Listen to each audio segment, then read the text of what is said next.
lag when we're talking, as they'll be seeing us about 20 or 30 seconds later in Zoom land. So once that gets going, I'm going to go ahead and hit record. I'm going to record us to the cloud. Okay, you might have a button on your screen that says recording. You can just accept that. And now I think my part of this is over. So if you're not on the panel, we'll all go away. I'll take my rightful position behind the curtain and pass it over to Madam President Claire. Hello, everybody. Thank you for coming to our panel on paranormal, very fittingly the day before Halloween. Thank God I can get all that chocolate candy out of my house tomorrow. It's really sad when you have to make another trip, your third trip to CVS to get more candy.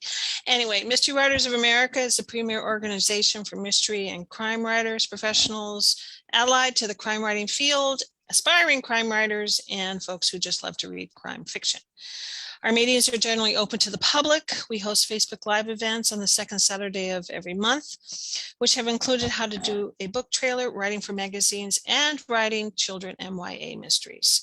If you're not currently a member, or you've forgotten to re-up, please visit mysterywriters.org to join. Your sponsorship helps fund workshops, seminars, and other events. And as we all know, crime doesn't pay enough. I'd like to introduce our moderator, Margaret Dumas. She writes books about smart, funny women, I can attest, who are searching for adventure, love, and the occasional murder in San Francisco. Her Movie Palace Mysteries series is set in a classic movie theater, think the Castro, that she really wishes was real. Me too. I just heard the California Theater in Berkeley is closing. They've lost their lease. Yeah. I know, sadness. This series brings together Margaret's love of traditional mysteries with her lifelong passion for classic movies. And she writes a column in our newsletter every month on movies versus the books. And they're great, great write-ups. Highly recommend you check those out. The first three books in the series, Murder at the Palace, Murder in the Balcony, and Murder on the Silver Screen, are available now. And when not writing, Margaret spends most of her time reading mysteries and watching old movies. Okay, Margaret, take it away. Thank you so much, Claire. That was so sweet of you. Thank you. And thank you to Lori for being the woman behind the curtain and doing all of the stuff none of us know how to do. And thanks to NorCal MWA for hosting us and hosting all of the Mystery Month events. This is our last one. We are I'm going to use a sports term. We are batting cleanup. I don't know if I used it correctly, but I used it. Okay, so it's so great to be here on the very spooky day before Halloween to talk about paranormal mysteries. And we have so many types of paranormals today. We have ghosts, we have a psychic, we have a bibliomancer, we have time travelers, more ghosts, a tarot card reader, and a dream walker. So fasten your seatbelts, everybody. Let's meet our panelists. Let's see, Melissa Bourbon is the national best-selling author of more than 25 mysteries, including the Book Magic Mysteries, also the Lola Cruz Mysteries, the Magical Dressmaking Mysteries, and the Bread Shop Mysteries, which she writes as Winnie Archer. Steve Hawkinsmith is the author of more than a dozen mystery novels, including 3 about a con woman turned tarot reader, Alanis McLaughlin, sorry, that isn't, I can't, every time I see that, I'm like, as someone who listened to alt rock in the 90s, I just cannot help loving that name. Margaret Lucky writes tales of love, ghosts, and murder, sometimes all 3 in one book. She is the author of 2 novels of paranormal romance, House of Desire and House of Whispers, and 2 private eye mysteries, Snow Angel and A Relative Stranger. She also teaches fiction writing classes for UC Berkeley Extension and other venues. Those classes come highly recommended. Thank you.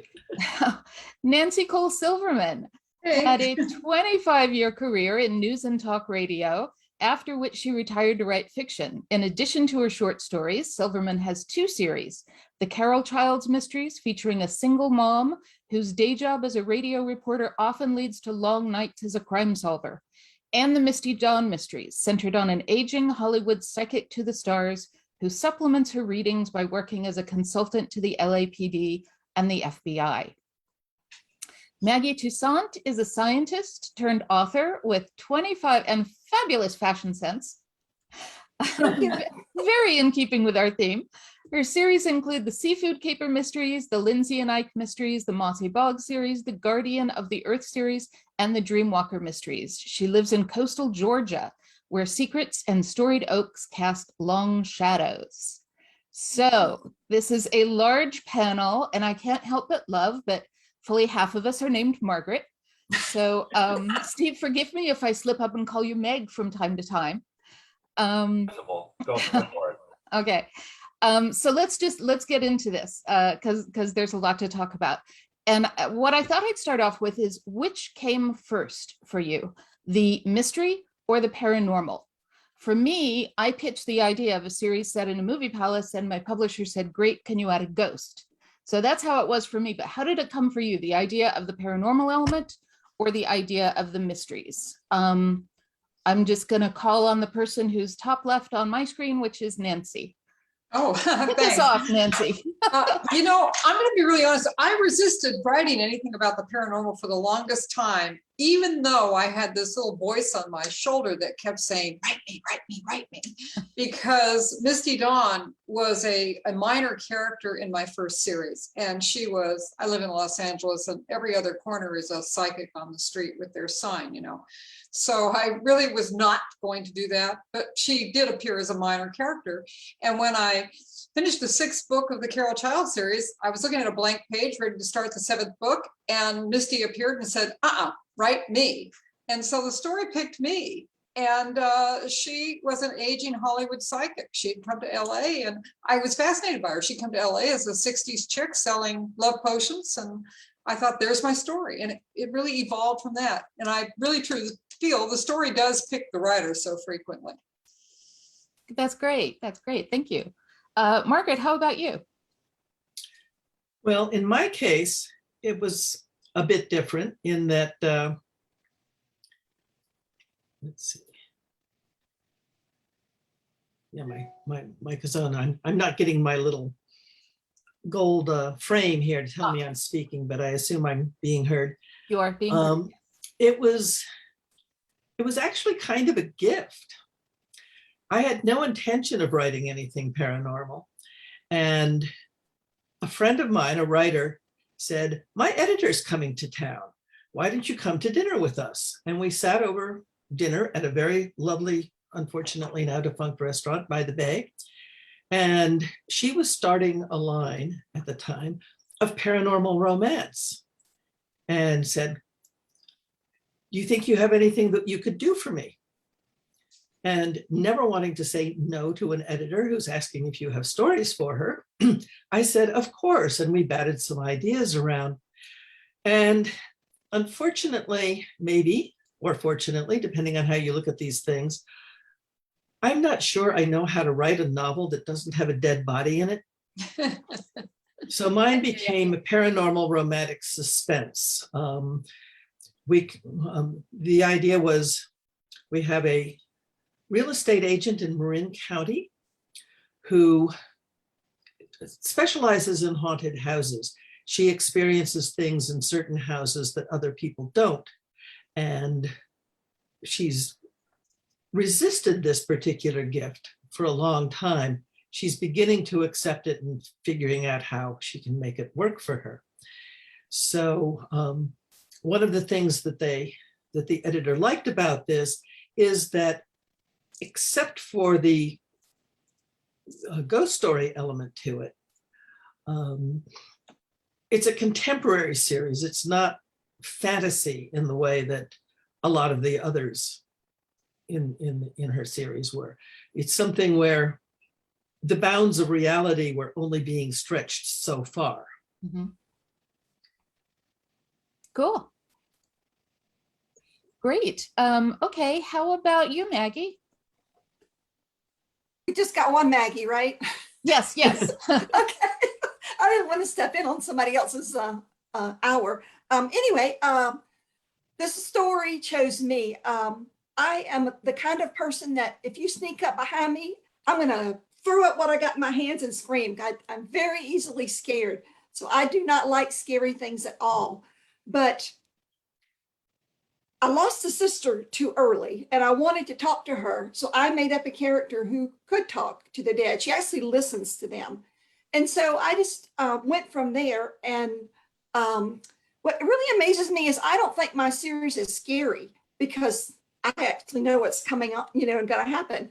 But a lot of people have told me my Dreamwalker series is scary. So that was a surprise to me. So don't sneak up on anybody reading my series.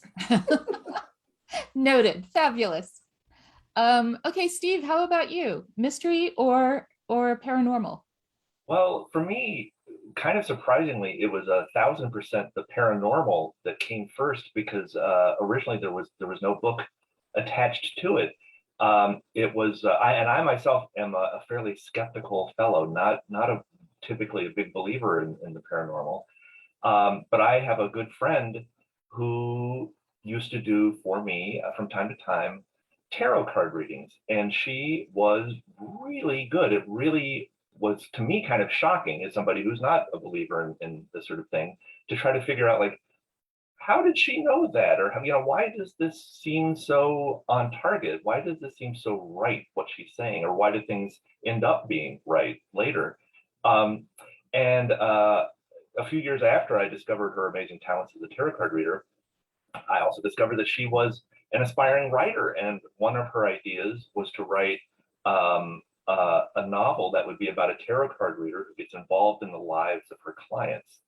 And I thought that was a fantastic idea, except for one thing. And I can't remember who else said it, but somebody said, I think it might have been Margaret, we always got to stick a dead body in. Somebody gives you a good idea. There's a kid and he's got a charming relationship with his teddy bear, and they go off in the woods and there's make believe. And they're like, yeah, but there's someone is dead, right? So I did somebody's dead right to her and said, that would make a fantastic mystery series if it's about a tarot card reader who uses her skills with the tarot to solve mysteries related to her clients. And she thought that also, she agreed that was a brilliant idea, Steve, and but then proceeded to not ever do it. And eventually an editor asked me, for some ideas, and like Margaret, did not want to, let an opportunity slide by. So I got my friend's permission to pitch that idea with the deal that if we did it, that I would write the dead body parts, I would write, the story, but she would provide all the tarot expertise. And we got a deal, and that's why actually the tarot card books that I did are sort of a mix of murder mystery and how-to book about how to read tarot cards. So, but it all started with getting those cards put out in front of me and being amazed by what would happen. That's so cool. That's so cool.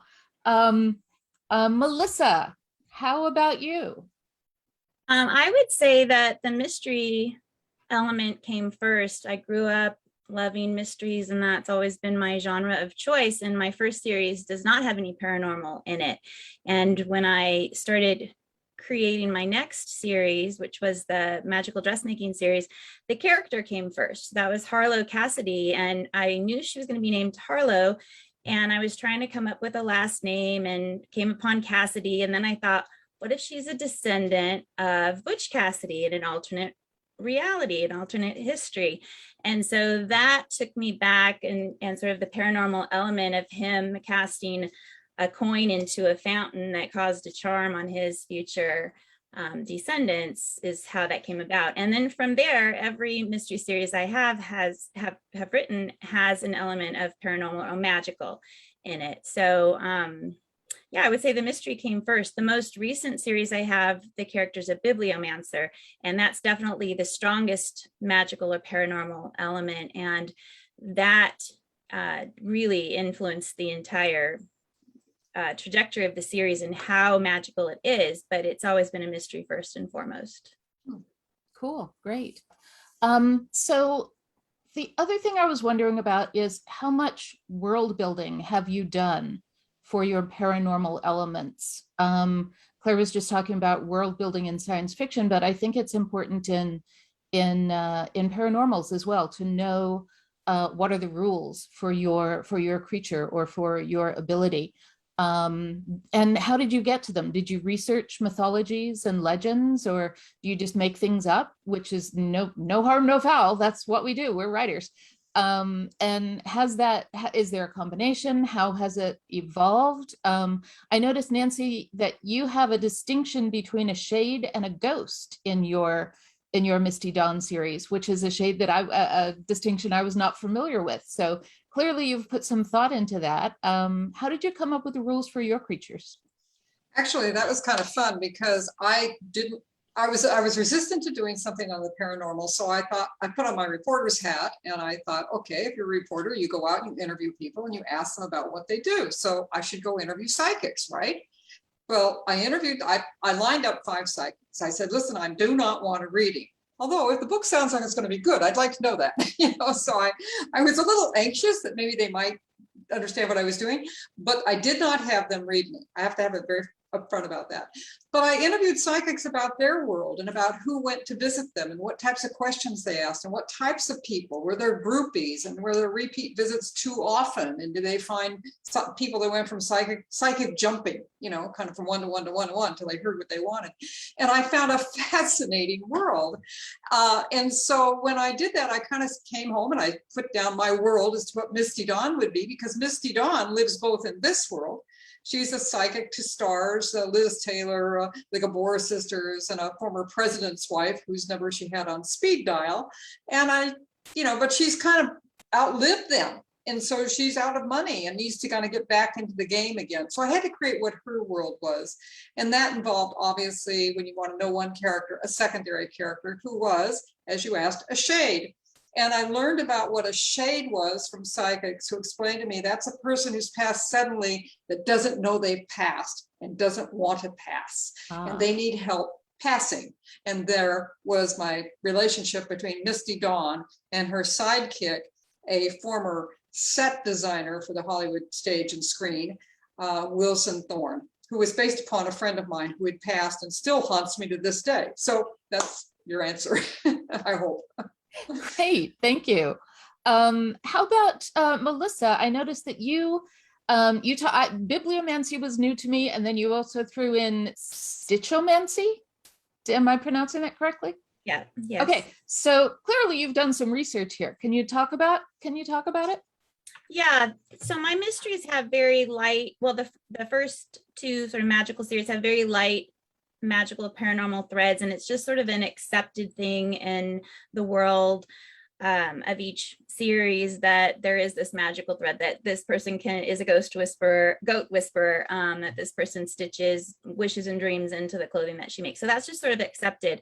The bibliomancy, so bibliomancy is an ancient divination dating, back 2,000 years or more. Nostradamus is one of the most well-known bibliomancers, or his predictions are sort of based on bibliomancy. Bibliomancy traditionally uses a biblical book or a religious text of some sort. So the Bible, the Quran, the Torah, something like that. And stitchomancy uses any book. So it doesn't have to be a religious text. And so I took a little bit of liberty in defining my character, Pippin, Lane Hawthorne, as a bibliomancer, although she uses any book. It doesn't have to be a religious text. And within the world, it's just the Lane family that has this paranormal element or this magical ability. And really, it's just the Lane women that are bibliomancers. So there's a curse on the family, and the men die in the sea and the women die in childbirth. And so the whole thing is in great part about breaking the curse, and then also about using bibliomancy as a means to accomplish that. And they don't really know why they're bibliomancers, and that's revealed through the course of this entire series. So yeah, I've done a lot of research on bibliomancy, but there's really not that much information out there, because it's not like a tarot reader or a psychic where they're on the corner of city streets. There's, some sort of subgroups in Reddit and, a little bit of stuff here and there on the internet, but there's really not a whole lot, and it's not really a practiced divination. So I've kind of created how Pippin uses bibliomancy in her world, and then the people around her have to either believe her or not, because really she's the one that sees it, and she's the one that assigns meaning to what she sees within the books when she lets it fall open and something speaks to her. So it's kind of a little bit different than a paranormal that might have ghosts present, or some other paranormal element that's really part of the world, because it's really just the Lane family that has it. Cool, thank you. Mm-hmm. Steve, I was going to ask if you've managed to learn to read tarot, but it sounds like you have a partner for that. But there's also so much about the cons, with Alanis having been a con artist and been raised by a con artist. What kind of research went into that? How did you build that world? Well, yeah, that one I really did have to do the research myself, because I didn't have the benefit of having a con artist as a writing partner, which I guess that wouldn't have been a benefit eventually, because I'm sure they would have conned me out of everything. But yeah, no, I was really lucky to have Lisa, my partner, who knows everything about the tarot. So I bought some tarot books, I bought a tarot deck, and I would do some of my own research, but really I could depend on her. But for the con artist stuff, it was just, I really had to dig into it even deeper. I guess it doesn't sound like deeper, more books, more articles, but just, really kind of try to bone up on it, because being very much not an expert on tarot, I wouldn't have done the series just by myself, because I would have been too terrified of all of the tarot lovers telling me what a dumbass I am, because I would get everything wrong, I'm sure, no matter how hard I tried, or at least that would be my fear. So that's why, part of the reason why I wanted our protagonist to be someone who starts off very skeptical about the tarot, because I myself had started off very skeptical, and I wanted to be someone who didn't know much about the tarot, because then you get that opportunity to show the person learning and be helping readers who aren't familiar with it, learn as they go along as well. So yeah, that also allowed me to have a lot of fun with poking a little good-natured fun at the tarot, to have a character who does come out of con artistry. Is it con artistry? As their background, and would of course be more than skeptical, but super skeptical about anything paranormal. So yeah, I hope that I was able to ultimately balance both that skeptical approach to it, but also the more credulous side of our approach to the tarot. Great. It worked for me. And also the whole Sedona setting. Sometime I will tell you about the time I had my tarot cards read by a witch in Sedona. Yeah. I not only want to hear the story, I want to read the story. There should be another book, and there should be a dead body in it. There should be a dead body, yes. Maggie, it's clear that you have put a lot of research into your dream walkers. Can you talk us through that world and how you arrived at your knowledge of that world? Well, it's going to sound kind of helter-skelter, but that's kind of how I work. I knew that I needed an ordinary world, and I'm right in my area of the coast of Georgia. And down here we have a lot of swamps. The Okefenokee swamp is one of the more famous ones, but every spot of forest land is usually full of water. So I made it so that the swamps are places the family of my sleuth cannot go without getting trapped by the vapors. So in order to create more scary things, I drew upon, I'm a lifelong Episcopalian, so a lot of my religious background, I drew definitely upon mythology. I have a Selkie in book 3, where we also have energy thieves at book 4. Sometimes I get these things mixed up. I'm sure none of you other people do that with your series. Anyway, so C.S. Lewis, Screwtape letters, stuff like that was really helpful. So the ordinary world is what we're familiar with, or what I'm familiar with in the South.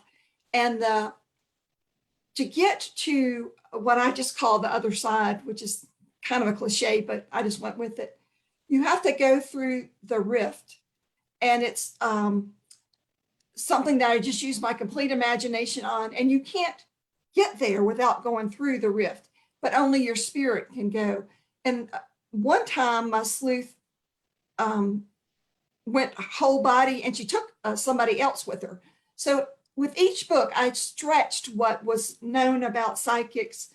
I gave her an extra power with each book. I gave her a mentor because she didn't know anything about the spirit world. I have like bad boy gangs in the spirit world. There are howling winds, of course. Anything that I thought was scary. There's a bridge you can't come back across if you go over it. And it's not like following the light. It's going to a very bad place. So, like I said, I drew upon everything, and I didn't actually talk to any Selkies or energy vampires, although I have a cousin who is an energy vampire. And I'm sure I'll just explain that briefly. If you guys have ever like been with friends or been in a group and you come out of that experience like deadly tired, just being with those people that draw energy from you and you don't even know it, you can't stop it if you don't even know how to block yourself. So I had a series of 2 energy vampires in that book that drew energy from regular people to the extreme and actually kill people. So let's see if I get everything.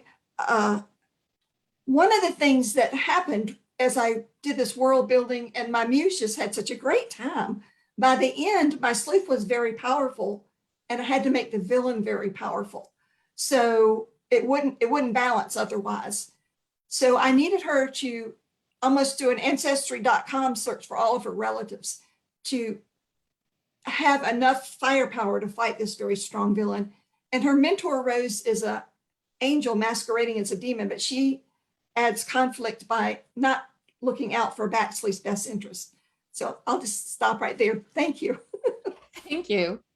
And Margaret, you had to build 2 worlds. You have a present and a past because of your time traveling element. And that's a lot of fun. How did you go about that? How did you, particularly in Roxanne's world, how did you build that? Oh, and I'm talking about, I'm sorry, I've only read House of Desire. I know that was, right. I'm assuming you still have the time travel element throughout the series. Well, actually, I don't know that I do. I don't know that I won't. Okay. But my thought was that I would bring in something a little different with each one. And it was an interesting sort of thing with the time travel. The first book is strictly the ghost story, and they all will have that element to them. The second book, House of Desire, also has that. And so I had to figure out first how that worked.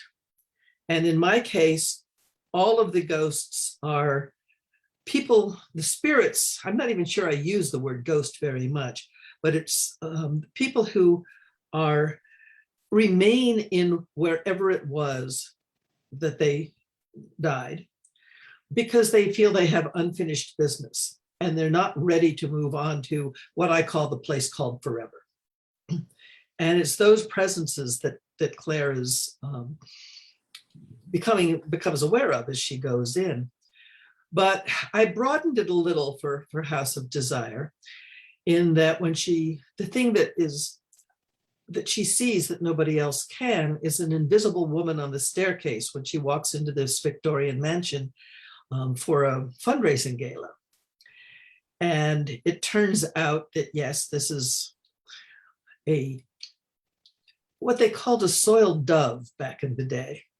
From the 1890s, when the mansion, unbeknownst to anybody, was a bordello.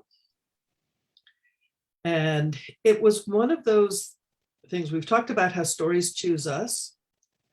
That element kind of became larger and larger as I wrote, because Roxanne, the young soiled dove in question, demanded more and more of my time and attention. She insisted on becoming a larger presence than I had originally intended her to be. But that was interesting too, because I had to figure out how that worked. How was she able to cross over? How is it that nobody but Claire could see her when she's there in the present time, or Claire and a few special other people? What were the rules of that particular game? And it's coming up with the rules that I think is one of the keys to a paranormal mystery, whatever paranormal type you're dealing with, and then making sure that you're consistent with the rules. My original thought with the series would be that in addition to the ghost story, there would be some other kind of paranormal element that would come into it. The book I'm writing now, which will be the third book in the series and hopefully will be out by next Halloween, because it's set right around this time of the year. And what it's seems to be leaning toward is a witchcraft element. Ooh. And that's going to be require a bit more research on my part. I'm starting to read up on that. But yes, for figuring out what the rules are and making sure you can rein in the characters and keep them in their place when they want to take over the whole book. That's all part of the fun. It is, yeah. And now I'm just enjoying the idea of you writing a rule book for witches. I'm just enjoying that notion. Another That's thing a great idea. I may bring that into the story. The rule book for witches. Do it. I was wondering how you feel. Okay, let me see if I can phrase this question. How does your character's paranormal ability, the ability to see ghosts or time travelers, or to read tarot, to interpret messages from books, how does that ability set them apart from the rest of the society?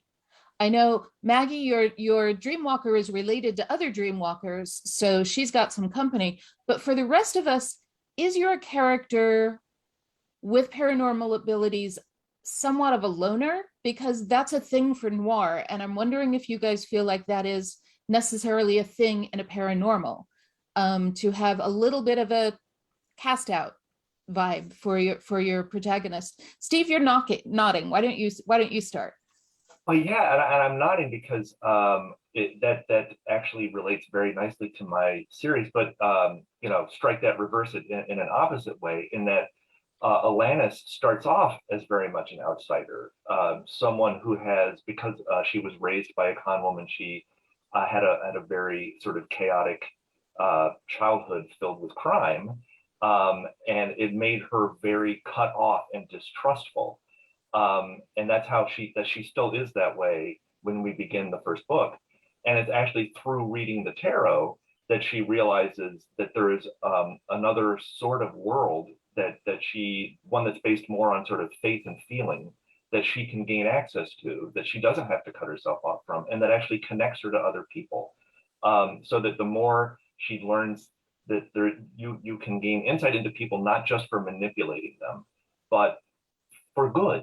And vice versa, that you can let people in and you can learn things about yourself, and other people can have insights into you, and it's not just them trying to trick you into a deal. And so as my books progress, my protagonist actually, through her, and paranormal almost seems like too strong a word for tarot cards, because it's more sort of intuitive and sort of pointing in directions, but it's never super overt. It doesn't. The message is never like "duck now." It's more sort of like, well, this person might be more than they seem, or that sort of thing. But yeah, she becomes more in touch with her feelings and more in touch with other people through her connection to the paranormal. Cool.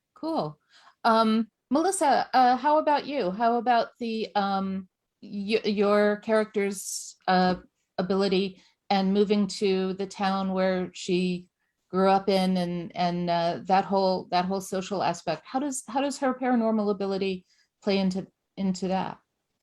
It's kind of similar to what Steve said in that the paranormal element is not really overt and it's really confined to how she interprets what she sees in the books that she uses for bibliomancy. And in the first book, she discovers that she's a bibliomancer. As I said earlier, the women in the Lane family die in childbirth, the men die in the sea. Her mother passed. Her mother was very fearful of bibliomancy for a variety of reasons. And so Pippin didn't even know that she was this thing until she discovers it in the first book, Murder in Devil's Cove. She has a twin brother who is not a bibliomancer because it's a divination only for the women in the family. So she's very isolated in that respect. And there is a point when even her brother doesn't trust or believe that what she's seeing in the books or what she interprets is really real, because again, she's assigning the meaning to it. And that's pretty limited to her world and her experiences, and interpreting a random line of text. So yeah, she's pretty isolated. And then, in general, she's isolated because of her upbringing. And on top of that, this discovery that she's a bibliomancer. And then on top of that, the murder that needs to be solved in the first book, which, is this has the snowball effect in taking them forward to try and break this curse. So there's a lot of layers to what Pippin is going through, not only just in the paranormal and magical element, but just in life in general. And so she's got to learn how to trust, and then people have to learn how to trust her and her magical ability. So it's complicated, I would say. This is what makes a book. Nancy, your Misty Dawn has worked with the police, so she has a certain amount of what am I trying to say? She's not that much of an outcast. No, she's not that much of an outcast, but how has her ability affected her social her being a person, I guess, her being a person in the world with other people who don't have her ability? Oh, well, first thing, Misty is like in her mid 70s. So her biggest problem is ageism and trying to communicate with her clientele, which are basically much younger. And so she's kind of always trying to, with the help and aid of her shade, Wilson, solve crimes as someone knocks on her door and wants their fortune read. And of course, the fortune read will always lead to a body and a mystery. And if you haven't gathered by now, I like a little humor with my murder. So we have lots of rules. And Misty, which is constantly looking for ways to kind of relate to a younger clientele, being an older psychic who really is without means, because unfortunately, growing up, she didn't put enough money aside, and now she's living in a leased home, which actually belongs to the shade who she's living in. And it makes for an interesting combination, because the shade does not want her there, has done everything he can to get rid of her, and she has got to stay because she's nowhere to go. And these young people keep knocking on the door and wanting their fortunes told. And she's explained to the shade that if he plans to really move on to a better place, he needs to help her. And for that, there's rules. So it's been kind of a fun unraveling of their relationship, or building of their relationship, to explain Wilson's future and Misty's ability to stay in this house and solve a mystery. And Cool. Working with the police, they've known her in the past, and she does have credibility with them. This was one of the research questions I actually kind of bit my tongue when I called the police and said, have you ever worked with the psychic? And they said, blank, blank, blank, no. We don't do that. But in my book, they do. Okay, perfect. How are you? What are your thoughts on this, Margaret? Well, my character is what I think of as a reluctant psychic. She's not a psychic in the sense that Nancy's talking about. She doesn't read minds or tell fortunes, but she does have this ability to sense things that other people cannot sense. And it's ability she would really just as soon not have. You know, she's got family, she's got a sister, an older sister, and a niece and a nephew, and she's got colleagues at the real estate agency that she works for. She's got clients that she's dealing with as an agent, and she'd really just assume that all this goes away. Eventually, she's beginning to come to terms with it a little bit, but that doesn't necessarily mean she would just as soon not have been gifted with this particular gift. Mhm. And but I think a lot of it is like anybody who feels a little different, whether it's in, a paranormal or psychic arena, or just, you know, being the only brunette in a family of blondes, or there's something a bit different physically, or a bit different in any kind of way. The left-handed kid who would rather be right-handed because that's how everybody is, and they feel different for whatever reason and don't want to. And it's that kind of thing that she's going through. It's just that nobody really understands the kinds of things that she experiences, and she tends to try to keep it very quiet. There's not a whole lot of people she talks to about it. I can understand that. Maggie, you have a different situation where your character's ability is very well understood and accepted in her community. So I guess I'm asking, how does that play into her strengths as a sleuth? Well, actually, she had the same sort of start as Margaret's sleuth. When she was growing up, her grandmother, paternal grandmother, was a dream walker, and then that power went to her father. And she becomes a widow, and her 10-year-old daughter come back home to live. And she is the type of person that denied all of her powers for her whole life. She wanted to be like Pinocchio. She wanted to be a real girl. And she had a normal friend. But when she comes back, the dreamwalker power is literally killing her father. So if she doesn't take the job, it goes to her 10-year-old daughter. And no mom would wish that on a child. So she takes it very reluctantly, and then begins to learn about her powers. And that's sort of the ongoing theme of the story. But in high school, all of the boys used to joke that if you went out with Baxley, you would get to date a hot chick and get fishing advice from your grandpa. So, stuff like that always kind of hurt her feelings. And let's see, as she's going through this series, it's a 7-book series, she sort of garners more respect, but she learns really, through her character growth, that it's not so much what other people think about her, it's how she feels about what she can do. And she's all about helping people. And that's how she tries to do it, is through solving a murder in each book, or in some books, there's more than one body. Sorry, it just happens. So they pile up. Yeah, they just pile up. So I would say she doesn't actually have a community of dreamwalkers. She has sort of like a team.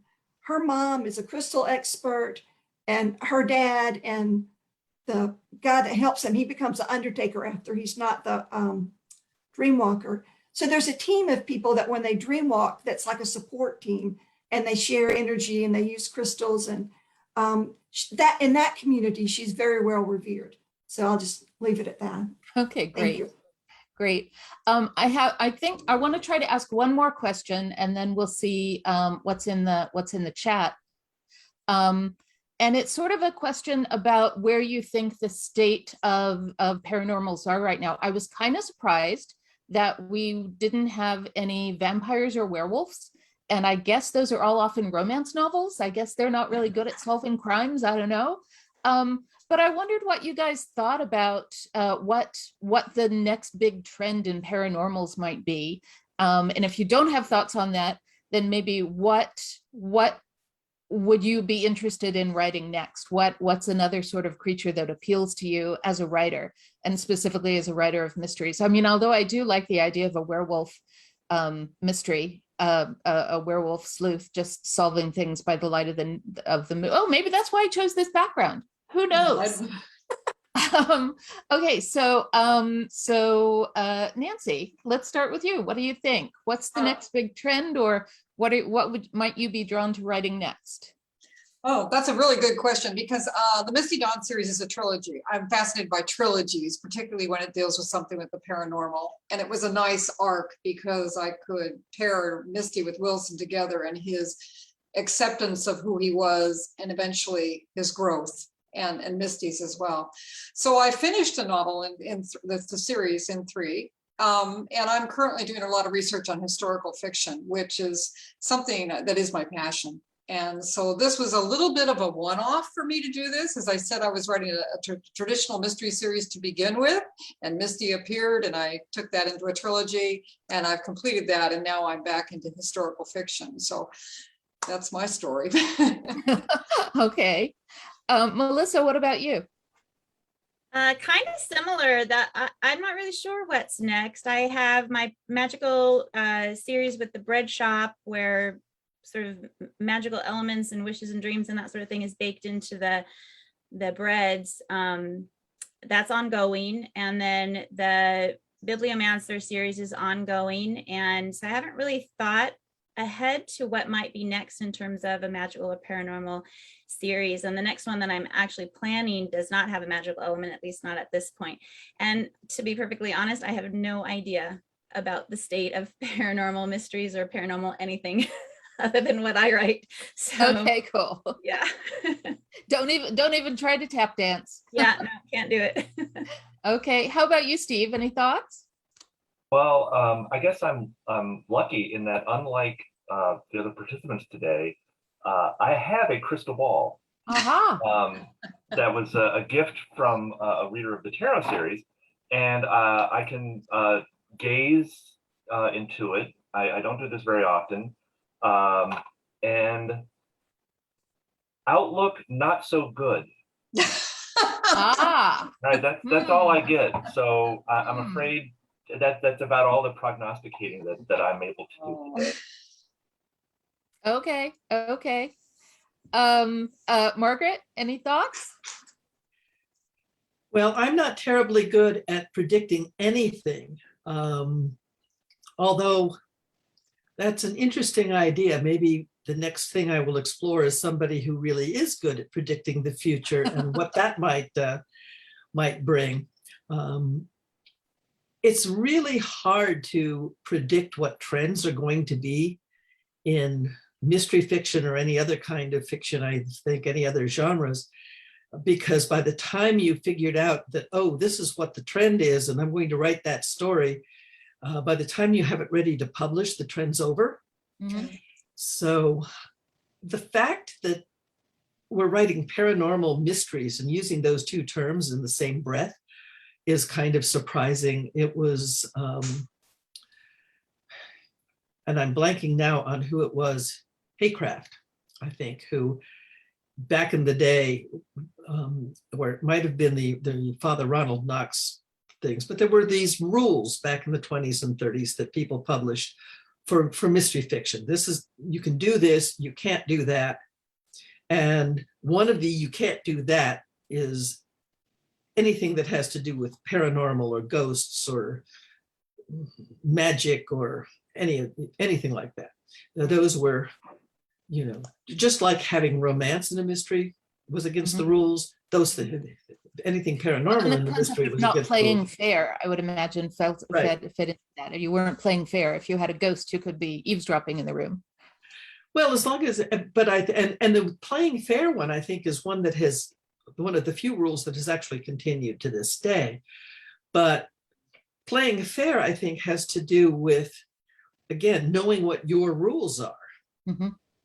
And making those clear to the reader, which doesn't necessarily mean that you have to spell them out in your book, but it does have to mean you make it all operate consistently. Mm-hmm. And you can still play fair, I think, within that. But we're kind of in an anything goes period. We were talking earlier about what is noir and what isn't noir. And when you start talking about subgenres in mystery and in crime fiction, because some people would consider the mystery a subgenre of crime fiction, You can get any kind of, different definitions. Start a discussion somewhere of what is a mystery versus a thriller. Mm-hmm. And if you've got 3 people in the discussion, you're going to end up with 5 opinions and all of these varying definitions. So that's where I might go at some point once I'm done dabbling in witchcraft, is getting into predicting the future, because I can see that would be a handy trait to have. But, if I'd had that in 2019, my 2020 and 2021 might have turned out differently. But as far as predicting trends, I'm not sure I want to go out on that limb. Okay, understood. Maggie, do you have, we're running short on time, but you have a quick comment? Yes, I think there'll be more alternate histories and more mix-ups of things. For instance, like that La Brea show on TV that has a current timeline and a 10,000 BC timeline that are running parallel. I think there'll be more kind of end times kind of mysteries. I'm actually working on a series coming up that's blending my knowledge from the pandemic. I decided to make soap and candles and things like that. So I'm writing about a family of energy workers in Savannah, where it's 2 twin sisters, and they're making candles and soaps and things, and keep running across dead bodies. Don't go to Savannah anytime soon, y'all. That's great. Okay, so I think we're going to wrap up officially here. And then for those who want to hang out, I think there are a couple of questions, at least one question in the comments. So anybody who wants to hang around, we can do some more questions and answers. But meanwhile, I just wanted to give a big thank you to everybody. These are great panelists, and I have a link to everybody's website that I'm about to put in the comments. And also, I want to give a shout out to some of our other authors who couldn't make it today, but who write great paranormals. One of whom is our own Gigi Pandian, who's great. And so I've got links to both the people who are here and to some of our other authors who couldn't make it. So check that out in the comments. And I need to put my cursor down there first. No, okay. Talk amongst yourselves. I'll get the link to work. Right. There are a few, I'm going to pop back into, there are a few questions. Margaret, do you just want me to go ahead and pose those? That would be great. Yeah. Okay. Camille, our friend Camille, would like to know if anyone has had any personal experience with the paranormal, not just interviews or research. I don't think she necessarily means, have you yourself been visited by a ghost? Because her example is that Steve had the tarot enlightenment session that he mentioned. So that was more of a deep dive into that. So have any of the other panelists experienced anything paranormal? Nancy, you go. Okay, I have to share this because as I was on the final edits for book 3, and writers will understand this, because you can't make a character do something that character doesn't want to do, because you write that chapter and all of a sudden you just get rid of it because it's not working. And so I was on the final edits on book 3, the 3rd final book in the trilogy. I was ready to put it to bed and everything. And when I get to the dialogue, all of a sudden, my prompt key starts moving and chip, chip, chip, like what is it, that man-eater type thing that just Pac-Man? Eats the letter Pac-Man, just across the entire bottom half of the screen. And I couldn't unsave it, I couldn't undo it. And it didn't happen once, it didn't happen twice, it happened 3 different times. So I finally decided that was a sign. That character was not going to be eliminated, and I had to go back and rewrite a great portion of that book. And I'm not saying I'm a believer, but I'm just saying I'm not a believer.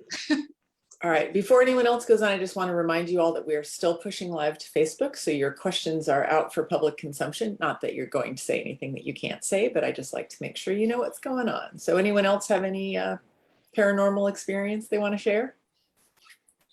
Well, I'll just say that I live in a mildly haunted house, in that we've been here for over 10 years.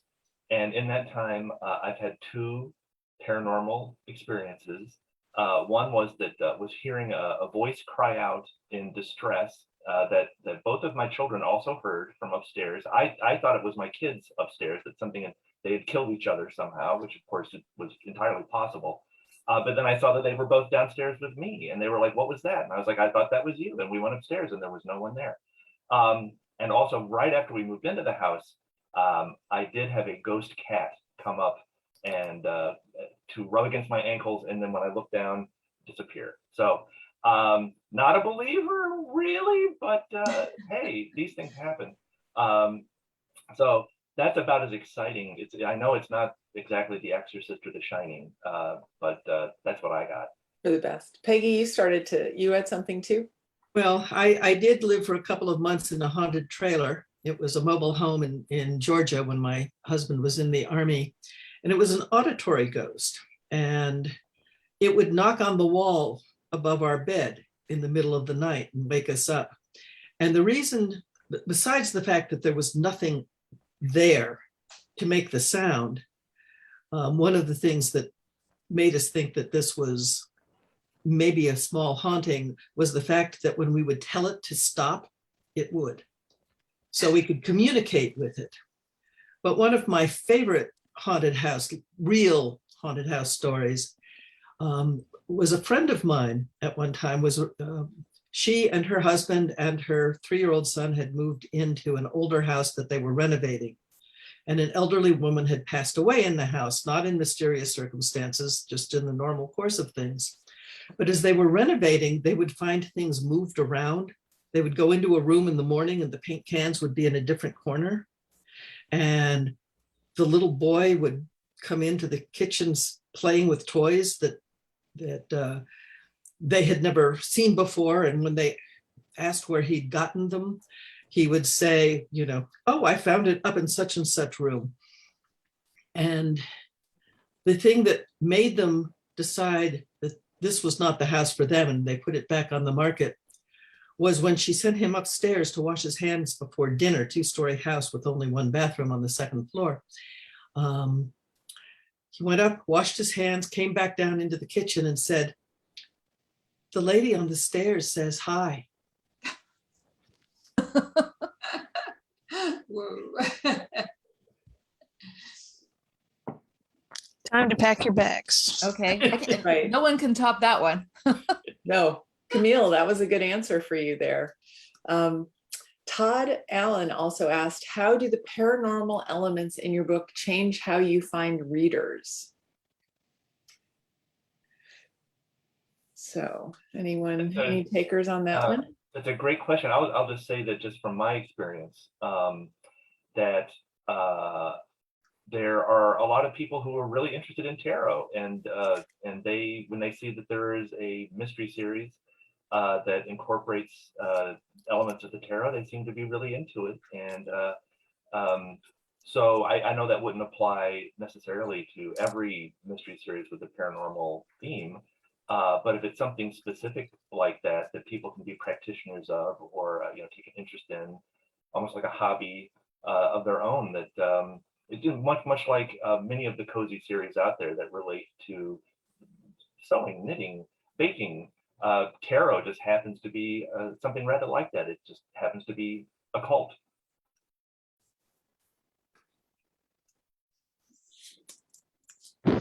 Nice.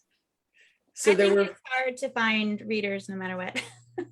Do you, Melissa, you think that's difficult? Yeah. I do, yeah. And yeah, the publishing houses just don't have enough resources to give us tons and tons of marketing, unless you're already a superstar. So yeah, I think it's always a challenge, whether it's paranormal or not. We'll keep trying. Yeah, that does sort of fit in to another one of the comments and questions. Todd mentioned a magazine, Weird Tales magazine in the 20s and 30s. That's still sort of a writerly pursuit. But what about, like Steve mentioned, other venues for tarot or ghost magazines, ghost hunters? It's a pretty popular platform right now. I think, are there other conventions that are not writerly, but lots of people who believe in the paranormal? I think there's some overlap with fantasy fans, depending on the type of fantasy that they're into, because fantasy is another category that subdivides into many different types of books. So I've been to some of the fantasy conventions, even a horror convention at one point, although I don't consider my books to be horror. But you know, there's that, I think there's that overlap in readership. I like to think that there's a lot of eclectic readers out there who read more than one genre and enjoy more than one kind of book and are willing to take a chance on a new type. Yeah, I've been surprised that our books are often categorized either in horror, fantasy. Some people have called my books urban fantasy, and I'm like, it's in the sticks. And that doesn't seem to matter. It's just kind of the style, I guess. So there's seems to be a difficulty among conferences and maybe bookstores, you know, just knowing how to catalog us for readers to find us. And I've tried to hook up with like groups like paranormal romance readers, people that already have an interest in the paranormal, and see if they're willing to accept, you know, a dead body thrown in too. That's a good idea. Margaret, would you like me to also post your links onto the Facebook page? We've got a nice chat going on in Facebook as well. Yeah, that would be great. That would be great. Okay, so thanks to Colleen and Marissa. Marissa also asked from Facebook land if, do you guys network with other writers that write the same genre as you, or forays into the paranormal? Do you have a platform for that? Okay, I'll Writers of jump in America. here. I'm just going to get in a plug for Mystery Writers of America there. So join up. You'll confab with all sorts of wonderful writers. I'll second that. I'll also say that I sometimes will, you know, you've made friends at conferences, and I'll trade spaces in my newsletter with their newsletters that we're reaching out to different readers for awareness sakes, you know, and run a promotion for their upcoming books in exchange for one for mine. And that's been a nice way to kind of grow very organically, reader one by one, into a new market. I would say there's a lot of groups. In fact, that's how Nancy and I know each other, is through a Facebook group connected to a particular publisher, not necessarily paranormal related, but just other mystery writers. So for me, that's sort of where my networking takes me, is more just with mystery writers. Nice. All right, I'm going to leave, then I will give it back to Margaret in a minute after I say that the chat has been really fun. At one point when you guys were talking about vampires and werewolves, Ann Parker said that she had wondered about where all the werewolves and vampires had gone, and that she was glad you mentioned this.